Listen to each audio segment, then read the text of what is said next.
I refused to invite my golden child brother to my wedding, so my parents threatened to cut me off. Then they tried to crush the wedding and got the biggest shock of their lives.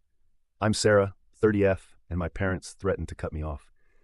I've always had a complicated relationship with my younger brother, Mike, 10, 7M. Growing up, our parents consistently favored him, which created a lot of tension between us. They would shower Mike with praise for even the smallest accomplishments, while barely acknowledging my achievements. Our family dynamic wasn't always this way.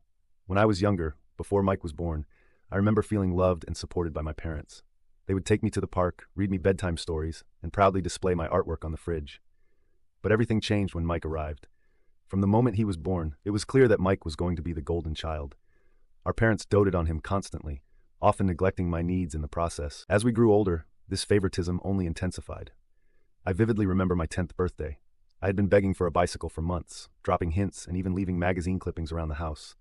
When the big day came, I eagerly unwrapped my presents only to find clothes and books. My parents explained that a bike was too expensive. Just 2 weeks later, they surprised Mike with a brand new bike for no particular reason. When I asked why he got one and I didn't, they said, "Mike needs more exercise, you're fine without one." This pattern continued throughout our childhood. When I made the honor roll in middle school, my parents barely glanced at the certificate, but when Mike got a B+ on a single test, they took the whole family out for a celebratory dinner. The disparity in how we were treated became even more apparent as we entered our teenage years. When I was 16, I got my first part-time job at a local bookstore. I was thrilled to finally have my own source of income and started saving for college. However, my excitement was short-lived. Mike, then 13, complained to our parents that it wasn't fair that I had spending money while he didn't. Instead of encouraging him to wait until he was old enough to get his own job, our parents made an outrageous demand. They insisted that I give Mike half of my earnings each month. I was shocked and tried to protest, but they threatened to make me quit the job if I didn't comply. Reluctantly, I agreed, watching half of my hard-earned money go to my brother, who spent it frivolously on video games and junk food. This incident set a precedent for Mike to feel entitled to my things. Throughout high school, he would regularly borrow my belongings without asking: clothes, electronics, even my car once I got my license. If I dared to complain, our parents would lecture me about the importance of sharing with my brother. They never seemed to consider that Mike should learn to respect other people's property. Despite the constant favoritism, I worked hard in school, hoping that academic success might finally earn me some recognition from my parents. When I got accepted to my dream college with a partial scholarship, I was over the moon. I rushed home to share the news, envisioning a proud reaction from my parents. Instead, they gave a lukewarm response, saying, "That's nice, honey," before quickly changing the subject to Mike's latest football game. In contrast, when Mike got into a local community college a few years later, our parents threw him a lavish party. They invited the entire extended family, ordered catering, and even hired a live band. As I watched them celebrate Mike's mediocre achievement, I couldn't help but feel a mix of hurt and resentment. The final straw came during my sophomore year of college. I had been saving up for months to buy a high-quality camera for my photography class. Photography had become my passion, a creative outlet that helped me cope with the stress of my family situation. I had researched extensively and finally found the perfect camera that fit my budget. I came home for winter break, excited to finally make my purchase, but when I went to get my savings, I discovered that a significant amount was missing. I soon found out that Mike had taken the money without permission to buy a new gaming console. When I confronted him, he shrugged it off, saying I could just save up again. Our parents refused to make him return the console or pay me back, dismissing my distress with the casual, "You should have hidden your money better." This incident was the breaking point for me. I realized that no matter what I did, I would never be a priority in my family. After that, I distanced myself as much as possible. I took on extra jobs to support myself through college, rarely coming home for visits. When I did, Mike would make snide comments about how I thought I was too good for the family. Now, our parents never corrected his behavior, often joining in with comments about how I had changed and become cold towards them. Despite the emotional toll, I managed to graduate with honors and secure a good job in marketing. It was at my new job that I met Jake, 32M, who would become my rock and biggest supporter. We've been together for 5 years now, and he's been incredibly understanding about my family situation. Jake's own family is warm and welcoming, showing me what healthy family relationships should look like. 6 months ago, Jake proposed during a surprise weekend getaway. It was a magical moment, and I was thrilled to start planning our future together. However, the joy of our engagement was quickly overshadowed by the dread of dealing with my family during the wedding planning process. After much discussion and soul-searching, I decided not to invite Mike or my parents to the wedding. I want our special day to be filled with love and positivity, not overshadowed by the negativity and resentment that has characterized my relationship with my family. Last week, my mom called me in tears, demanding to know why they hadn't received wedding invitations yet. I took a deep breath and explained that, given our history, I didn't feel comfortable having them at the wedding. She accused me of being selfish and trying to punish them, completely dismissing my feelings as usual. My dad then got on the phone saying I was breaking Mike's heart by excluding him from such an important day. Apparently, Mike had been telling everyone he was going to be my best man, despite the fact that we've barely spoken in years. The audacity of his assumption left me speechless. I stood my ground and told them my decision was final. This led to Mike blowing up my phone with angry texts, calling me every name in the book. He accused me of being jealous of him and trying to make myself feel important. It was as if he had completely rewritten our childhood in his mind, casting himself as the victim. My parents are now threatening to cut me out of their will if I don't invite them all to the wedding.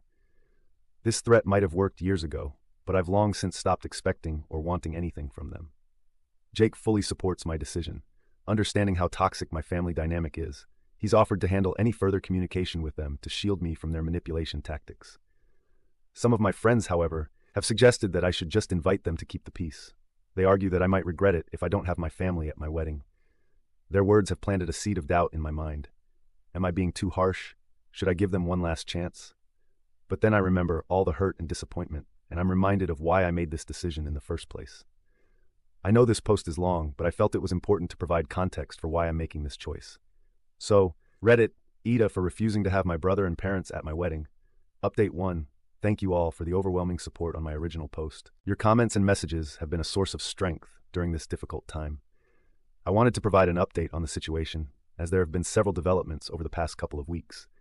After discussing things further with Jake, I decided to stand firm in my decision not to invite Mike or my parents to the wedding. However, Jake suggested that meeting with them in person to explain my reasoning might provide some closure for all of us. Although I was hesitant, I agreed it was worth a try. We arranged to meet at a neutral location, a quiet cafe in a neighboring town. I arrived with Jake, feeling a mix of anxiety and determination. My parents and Mike were already there, my mom's eyes red from crying, and my dad wearing his signature disapproving frown. Mike, surprisingly, looked more subdued than I expected. As soon as we sat down, my mom launched into a tearful monologue about family loyalty and how I was tearing everyone apart. My dad interjected with comments about how ungrateful I was being. I let them speak, taking deep breaths to stay calm. When they finally ran out of steam, I calmly explained my position. I brought up specific instances of how they had hurt me over the years, including the camera incident and the constant favoritism. I told them that while I cared about them, I didn't feel we had the kind of relationship that warranted them being at my wedding.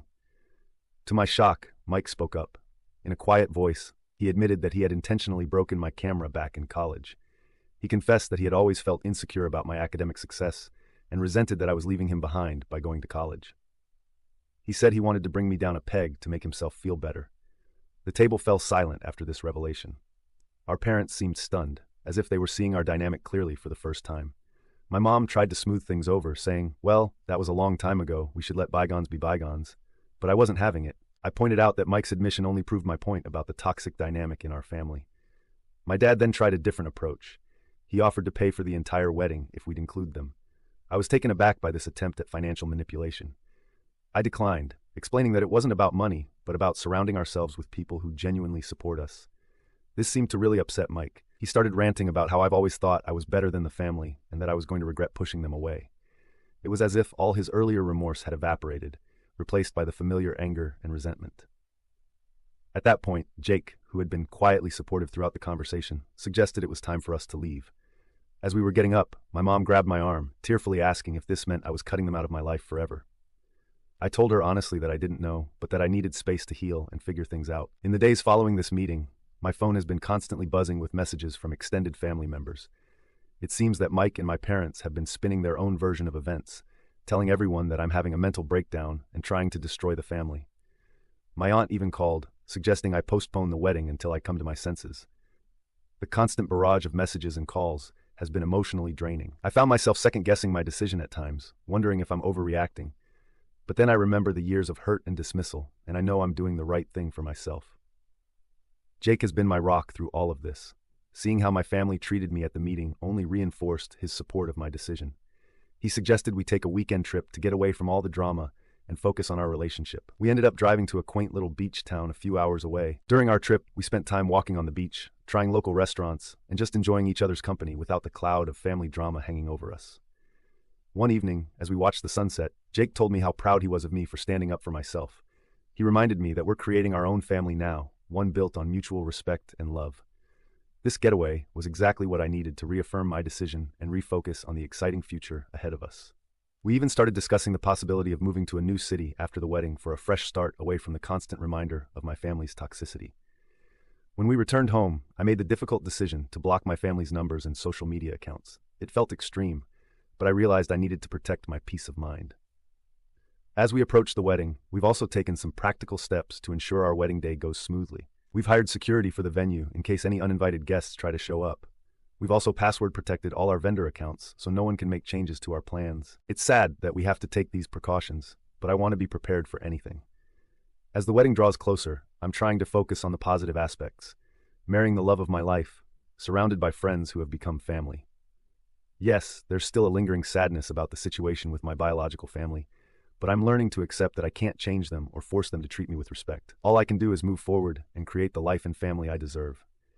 Thank you again for all your support. It means more than you know to have people validate my feelings after years of being gaslit by my family. I'll post another update after the wedding to let you all know how it goes. Update 2. It's been about a month since my last update, and I wanted to share some developments in this situation with my family and our wedding plans. First, the good news. Jake and I have finalized most of the details for our wedding, and we're both getting excited. We've decided to have a smaller celebration than initially planned, with just our closest friends and Jake's family in attendance. It feels much more intimate and meaningful this way. We've chosen a beautiful garden venue for the ceremony and reception. The florist has designed stunning arrangements featuring my favorite flowers, and we've planned a menu that reflects both of our tastes. Jake and I have been practicing our first dance, which has led to a lot of laughter and stepped-on toes, but it's been a fun way to de-stress from all the family drama. Now for the not-so-good news. Despite my clear wishes, my family has continued to try and insert themselves into our wedding plans. Last week, my mom showed up unannounced at my workplace. I was in a meeting when my colleague came to get me, saying there was a distraught woman in the lobby insisting on seeing me. When I got to the lobby, I found my mom in tears, causing a scene. She was crying and begging me to reconsider, saying she had already bought a dress for the wedding and couldn't bear the thought of not seeing her baby girl walk down the aisle. She had brought photo albums of my childhood, as if seeing pictures of happier times would change my mind. I was mortified and angry that she would ambush me at work like that. I firmly told her to leave and that if she pulled a stunt like that again, I would have to involve security. She left in tears, and I spent the rest of the day feeling anxious and distracted. My boss was understanding, but I couldn't shake the feeling of embarrassment. A few days after this incident, I received a lengthy email from Mike. Unlike his previous angry messages, this one seemed more reflective. He wrote about how he had been doing a lot of thinking since our meeting at the cafe. He acknowledged that he had been a terrible brother growing up and said he wanted to make amends. Mike went into detail about how he had always felt overshadowed by my achievements and had lashed out because of his own insecurities. He even offered to pay for the camera he broke all those years ago, saying he had looked up the model and found its current value. While part of me appreciated the gesture and the apparent self-reflection, I couldn't help but feel it was too little, too late. Years of hurt and resentment don't disappear with one email, no matter how well-intentioned. I replied, thanking him for the apology, but reiterating that I needed space and that my decision about the wedding was final. Unfortunately, things took another turn when I found out that Mike had somehow gotten the contact information for our wedding venue. The venue coordinator called me, sounding confused. She explained that someone claiming to be Jake had called, trying to add 3 names to the guest list. Luckily, the coordinator was alert and checked with me before making any changes. I was shocked to learn that Mike had gone to such lengths. It felt like a huge violation of my boundaries and made me question whether his apologetic email had been sincere or just another manipulation tactic. This incident left me feeling even more certain that I had made the right decision in not inviting them. Jake was furious when I told him about Mike's attempted deception. He suggested we look into a restraining order, concerned that my family might try to crash the wedding. We're considering our options, but I'm hesitant to escalate things legally if we don't have to. The idea of taking legal action against my own family, no matter how justified, feels like a huge step. On a more positive note, Jake's family has been incredibly supportive throughout all of this. His parents invited me over for dinner last weekend, and his mom pulled me aside for a heart-to-heart. She told me that she considered me a daughter already, and that she was proud of me for standing up for myself. It was touching to feel so accepted and valued by them, especially in contrast to my own family's behavior. As the wedding gets closer, I'm trying to focus on the positive and not let my family's actions overshadow this special time. Jake and I have started premarital counseling, which has been really helpful in processing everything that's happened and strengthening our communication. We've been discussing our hopes for the future and how we want our relationship to be different from what I experienced growing up. We've also decided to do something different for our bachelorette celebrations. Instead of big parties, we've booked a private cooking class for us and our wedding party. It feels good to create new traditions that are meaningful to us rather than following expectations set by others. I'm still struggling with feelings of guilt and sadness at times. There are moments when I catch myself daydreaming about a reconciliation, imagining my dad walking me down the aisle, or sharing a dance with my mom at the reception. But then I remind myself of the reality of our relationship and why I made this decision in the first place. Despite the ongoing drama, I'm feeling more confident in my choices. The support from Jake, his family, and our friends has been invaluable. It's shown me what genuine love and support look like, reinforcing that I'm making the right decision for my future. As we enter the final weeks before the wedding, I'm trying to stay focused on the joy of marrying Jake and starting our life together. We've planned a small honeymoon getaway to a nearby beach resort, which I'm really looking forward to. It'll be nice to have some quiet time together after all the stress and excitement of the wedding. Thank you all for your continued support and advice. It's been a challenging journey, but I'm looking forward to starting this new chapter of my life with Jake. Update 3. It's been a whirlwind few weeks since my last update, and I wanted to share the latest developments with you all. The wedding day finally arrived, and despite all the drama leading up to it, it was absolutely perfect. Jake and I exchanged vows in a beautiful outdoor ceremony surrounded by our closest friends and his loving family. The weather was gorgeous, the food was delicious, and the dance floor was packed all night. One of the most touching moments came during the reception, when Jake's sister gave a speech. She talked about how she'd always wanted a sister, and how thrilled she was to finally have one in me. It brought tears to my eyes and really drove home how fortunate I am to be joining such a warm, supportive family. As for my own family, they did try one last attempt to force their way into the wedding. About an hour before the ceremony was set to begin, my parents and Mike showed up at the venue. They were all dressed up and insisted they were there to support me, despite not being invited. I was getting my hair done when one of my bridesmaids came in, looking flustered. She quietly informed me that my family was outside arguing with the security team. For a moment, I felt a mix of anger and sadness wash over me. But then I looked at myself in the mirror in my wedding dress, and I knew I couldn't let them ruin this day. Thankfully, the security team we hired handled the situation swiftly and professionally. They escorted my family off the property without causing a scene or disrupting the preparations. I'm so glad we took the precaution of hiring security, as it allowed me to relax and enjoy my day without worrying about potential drama. The ceremony itself was beautiful. Walking down the aisle towards Jake, seeing his face light up as he saw me, I knew without a doubt that I had made the right decision. We wrote our own vows, and there wasn't a dry eye in the house when we finished. Jake's parents were beaming with pride, and I felt more loved and supported than I ever had before. The reception was a joyous celebration. We danced, laughed, and made memories that will last a lifetime. Jake surprised me with the song he had written for me, performing it with his college band. It was a moment of pure happiness that I'll cherish forever. In the week since the wedding, I've received a few messages from extended family members who attended. Most have been supportive, saying they understood my decision after seeing how happy I was on my wedding day. A few expressed disappointment that my immediate family wasn't there, but respected that it was my choice to make. Mike sent another email, this time apologizing for trying to crash the wedding. He said seeing the security team turn them away made him realize how serious I was about maintaining boundaries. He mentioned he's starting therapy to work on his issues, which I hope is true for his sake.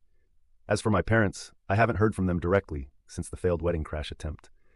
My aunt told me they're heartbroken but trying to respect my wishes for space. Part of me feels guilty, but a larger part feels relieved to have this chapter closed. Jake and I are leaving for our honeymoon tomorrow, 2 weeks in Greece that we've been looking forward to for months.